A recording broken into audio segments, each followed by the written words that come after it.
కద్రువ తన భర్త కశ్యప ప్రజాపతి దగ్గరికి వెళ్ళి, ఏమండి నాకు బలమైన 1000 మంది సర్పములు కొడుకులుగా కావాలి అని కోరింది. తథాస్తు అన్నాడు కశ్యపుడు.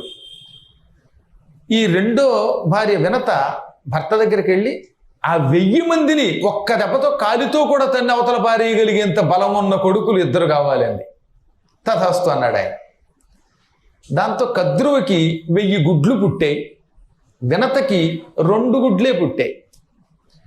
ఈ కద్రువ కన్న 1000 గుడ్లు పగిలి క్రమక్రమంగా అందులోంచి పాములు పుట్టుకొచ్చాయి. మొదట ఆదిశేషుడు పుట్టాడు, తర్వాత వాసుకి, కర్కోటకుడు, తక్షకుడు, అరుకాషుడు, అంబరీషుడు, ధృతరాష్ట్రుడు, కిష్కుడు, కిమింద్రుడు, అనింద్యుడు, ఉల్లసత్తుడు, తేజస్వి, జ్ఞాని, పరమజ్ఞాని, విజ్ఞాని, కేశవుడు, కేసుడు, కర్కోటకుడు, నాగుడు, జాతి, భిల్లుడు, అశ్వసేనుడు, అశ్వతరుడు, ఇలా 1000 మంది. ఈ 1000 మంది పేర్లు చెప్తే మొత్తం పురాణం అంతా ఈ 5 రోజుల పేర్లకు సరిపోతుంది.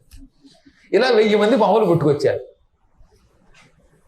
ఈ 1000 మంది పాములు మంచి పడగలతో, ఒక్కొక్కటి 1000 పడగలతో, ఒక్కొక్కడు తెల్లగా, ఒక్కొక్కడు నల్లగా, ఒక్కొక్కడు గోధుమ రంగులో, ఒక్కొక్కడు ఎర్రగా లుకలుకలాడు తిరుగుతూ ఉంటే మురిసిపోయింది కద్రువు. ఈ బాబాయ్ ఎంతమంది పిల్లలు, అబ్బాబాబా భలే పాకుతున్నారని ఆనందపడిపోయేదిట.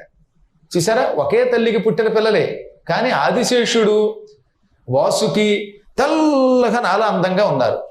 మరి అదే కర్కోటకుడు నల్లగా నిగనిగలాడుతూ పుట్టాడు. అన్నదమ్ములే, ఒకడు నల్లగా ఉంటాడు, ఒకటి తెల్లగా ఉంటాడు. అదేంటో చాలా చిత్రంగా ఉంటుంది. అక్క చెల్లెళ్ళు వస్తారు ఒక్కొక్కళ్ళు. మీ 2 అక్క చెల్లెళ్ళు అంటే నిజంగానే అనిపిస్తున్నారు. ఎందుకంటే అక్కగారిని చూస్తేనేమో సీతాదేవిలో ఉంటుంది, చెల్లెలు చూస్తేనేమో స్వర్పడకలా ఉంటుంది. ఏం చెబుతాం, వాళ్ళ యోగాలు, కర్మయోగాలు.